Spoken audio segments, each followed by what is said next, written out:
Hey everybody, this is Ryan and Angela from LostReviews.com, and this is Blu Monday. First up on Blu Monday, we have one of Angela's favorite shows, Cougar Town. Yeah, it is my favorite. Well, it's one of my favorite shows on TV now. It's a really funny comedy from the guy who did Scrubs, and that's no longer around. That always amused me. And they drink a lot of wine. They do. It's basically hanging out with your friends every week, drinking a lot of wine out of Big Carl, as they call it, the big huge cup that she does. It's a hilarious show, and the second season held up just as much as the first season did. I think there was more episodes, actually, than the first season was. So it's really enjoyable. And they got, like, what, penny time, you said? Penny can! It's a Penny game can? they make up. And if you follow along with the show, there's all these inside jokes that you start to pick up on, so you start to feel like part of their gang, part of the cul-de-sac crew, as they call it.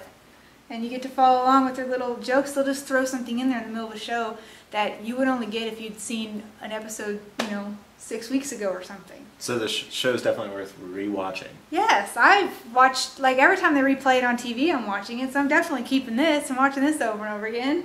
Yeah. And the special features, it's almost like the season one was. There's not a whole lot. There's some deleted scenes and there's outtakes, which are funny, but mainly there's just like a little bit of time with the cast and crew where you get to know them and some of their inside jokes within their whole little crew and stuff. There's also the webisodes that they started this season with Andy's Dreams. They put those on there. Those are okay. But Courtney Cox is my favorite character on the show, and she's not really involved in Andy's Dreams so much. So it's still worth owning because the show is so funny in my opinion. Alright, so you're giving Cougar Town Season 2 a buy it. Giving it a penny can buy it. Alright, so next up is Orpheus.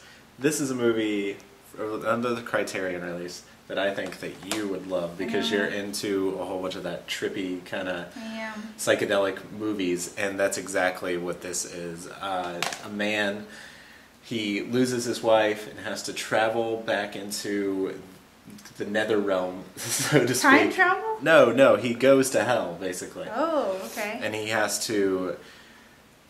he falls in love with death, so he has to choose between his wife and death. What? And he can't look at his wife or she'll go back down to hell. And that is crazy. Yeah, it's a whole bunch of craziness, and one of his friends in the movie is a ghost who's also with him and helping him retrieve his wife from hell. So this is a drama, right?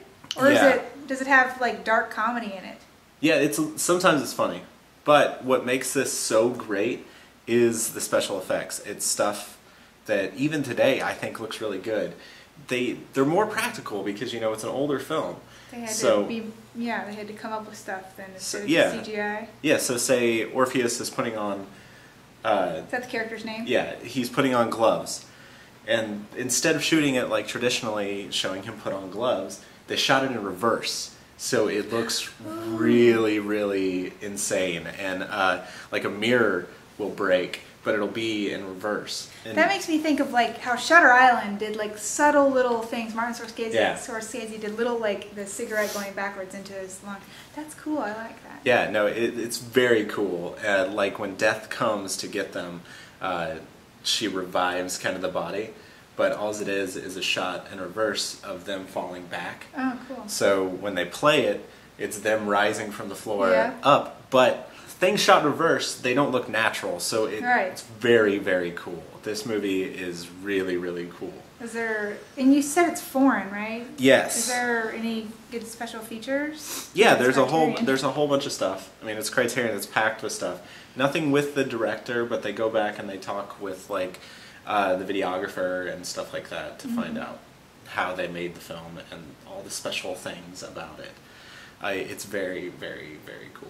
And would you watch it again? Yeah, I would suggest everybody see this. I loved it. Definitely buy Orpheus on Criterion Blu-ray. Excited.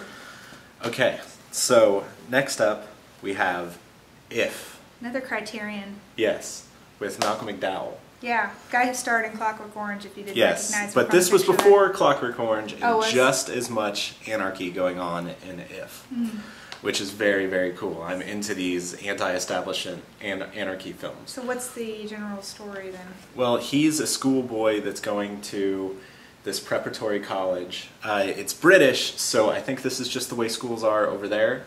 I was reading a little bit online. So he goes here and he's rebelling against the student ambassadors kind of that are kind of leaders of the school and make sure the kids are like their student going to government sleep. kind Yeah, of thing? no, they're kind of like security guards. Okay. They go through and they make sure everybody's asleep, and they discipline kids, and they pimp out little blonde boys to each other. What? Yeah, this movie gets really crazy. It's a boarding school. Yeah, it's kind of like a boarding school. I don't think it is. I think this is a different thing in Britain. Okay. Rather, it would be more like a boarding school here in the United States. Okay. And correct me if I'm wrong, internet. You can always do that. But the film, it's moving along at this pace of reality. And then we kind of enter a dream world where we're going with, there's 3 friends that are rebelling against this college. And they enter this dream world and they start killing people, and it gets completely and totally insane. If I go in more to it, it'll kind of ruin it. But it's anti-religion, anti-establishment, anti-education. It's anti-everything. It's anti-everything. It's basically, the premise is what if. Oh, so that's why it's called that. That's why it's called If.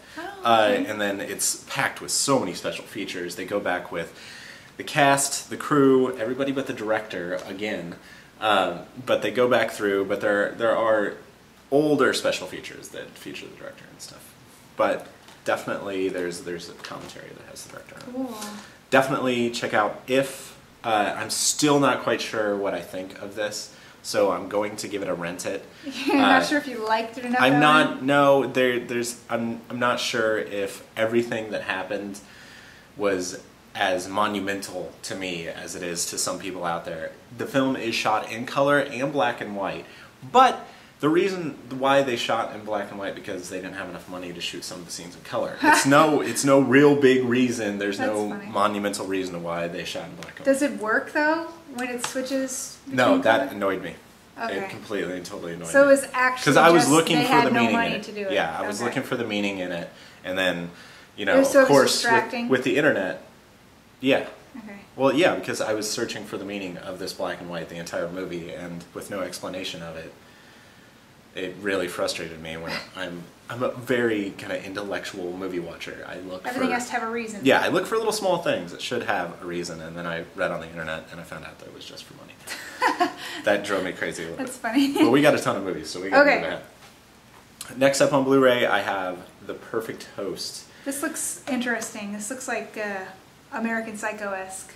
Yeah, it is kind of American Psycho-esque, but not quite. David Hyde Pierce from Frasier. From Frasier, which is in it, yes, and is he a is total turnaround. The crazy psycho serial killer guy in this. Yeah. I think telling you that he's a serial killer ruins it a little bit, but the if trailer, you saw the trailer, the trailer does that. Yeah. And they do it does kind of build up to where, yeah, this guy's creepy, but is he a serial killer? But there's a lot of twists in this. something definitely wrong with him. There's a lot definitely wrong with him. He's having this party, and this guy that just robbed a bank comes over and pretends to be friends with this girl that he knows to get into his house. He comes in his house to use his phone, and then mischief happens, as always. But it's an interesting film. The music really drove me crazy, and I hate to nitpick at movies, but it's not that great. So it's like distractingly bad, kind of. Yeah, thing? it's kind of distractingly bad. You can tell not that big a budget. I just really expected a lot more of this. Was it all shot in that one apartment room area? No. Okay, because I thought it would be. No, most of it is. Okay. Most of it is. And the patrons of the party are very interesting, and everybody is very interesting in the movie. It's just missing that something. There's something missing from this to make me love it. Was there any special features worth noting? No, nothing. I mean, it's a Magnolia movie, so we have everything that you would expect from them, like HDNet first look and stuff like that. So like basic trailers, basically. Yeah, basic. No, it's not really trailers. It's behind the scenes, but nothing really worth noting. Nothing like in depth that gets into the film. But I'm gonna give The Perfect Host a rent it. I'm not gonna give it a buy it because I didn't love it. I think it's just from seeing the trailer. It sounds like it's worth checking out. Yeah, it's definitely worth checking out. It's a very interesting movie. Okay, next. Okay, Nightmare Before Christmas 3D. Yeah, and look at the cover. It's even like, ooh, it's popping out at you right there. Yeah. It's kind of messes with me just looking at it. Okay, I was never a big Nightmare Before Christmas guy. Yeah. But I kind of started getting into this. I know, I was kind of the same way. Well, it's just Tim Burton never really grabbed me like he should, but it's a cute story. Yeah. It's got heart in it. Now, I will say this was not originally shot in 3D. I'm trying to do the magic thing. Yeah. But it still looks good in 3D. Yeah, it did. I think it looks really, really good in 3D. That's it's not Coraline cool. But it does. There's no, nothing it has popping the out same of the kind of screen thing, though. at you. Yeah, it's very cool. I saw stuff popping out of the screen. I mean, all these are animated or whatever you want to call them, claymations. They were all kind of popping out when they hop and dance around, and it has a lot of depth in the screen. You can see. Yeah. You can see that a hill in the background is like really yeah, back there's so there. much depth. That's the great thing about this. And Disney really takes time with their movies when they have to post-convert them. They take a lot of time, and you can tell. But there was a weird thing about the sound. Tell them about if you don't have like a surround sound system hooked up, it didn't play right at first, right? You had to go and change. That was just like a technical problem that we had. Oh, that was just our TV. I thought it was something the way the movie was set There's up. nothing wrong with the Blu-ray. Okay. And the Blu-ray is packed with special features. Like what? Like you get the 3D version is just the straight 3D film, and then they give you the Blu-ray version, which is packed with a ton of special features. And okay, so you can just watch the movie in Blu-ray, or I mean in 3D, or another disc has all the special features with the Blu-ray. And the Blu-ray copy of the film. All right. All right, so I would suggest for Nightmare Before Christmas fans. Well, they're definitely going to go get this. You got to buy this. You got to own this. But for people who just want to check out 3D, is it worth getting? Yeah, I would say so. It's a good 3D movie. All right, cool. So next up we have Disney's Prom, a movie that I really did not care for. I think that was your favorite one of the bunch. It was. It's got a ton of special features. If your kids like the singing along movies and fun High School Musical spin-off type films. I don't think those are ever going to stop. No. If you saw this in theaters and your tween loved it, you got to buy Prom. I'm going to say skip it. Okay. And I'm going to apologize to everybody that has to sit through these movies because I really feel bad for those parents. And they're just so ridiculous. Yeah, so fantasy world. If you have to buy this for your tween, you have to buy it. There's no changing of opinions. It's not going to be fun for them. No, it's got tons of special features. Warning. 7 music videos. Oh my gosh. Yes, 7 music videos on top of this, so get ready, parents. Hours of fun. Prom is coming to your house this Tuesday. There's no stopping it. And last up... No, we have 2 left. Oh, yeah. We're almost out of time, too, so we're going to have to rush through these. Desperate Housewives.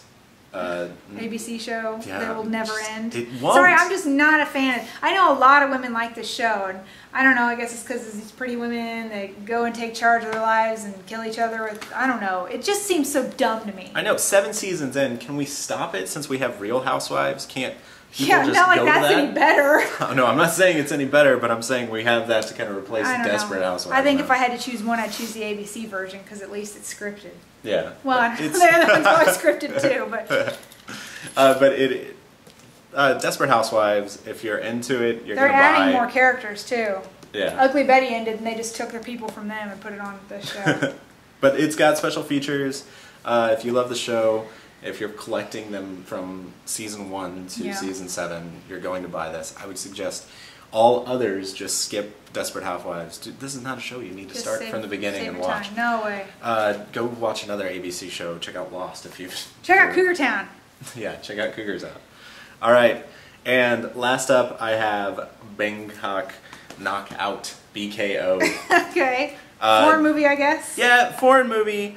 If you're into these kind of martial arts films, you're going to dig Bangkok Knockout. Lots of fights? Lots of fights, man. And it's Thai fighting.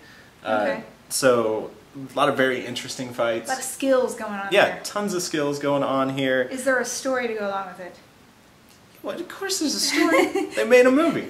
Yeah, there's a little bit of dialogue between the fights. Okay. So it's in subtitles, so you gotta read. This is probably a dude film.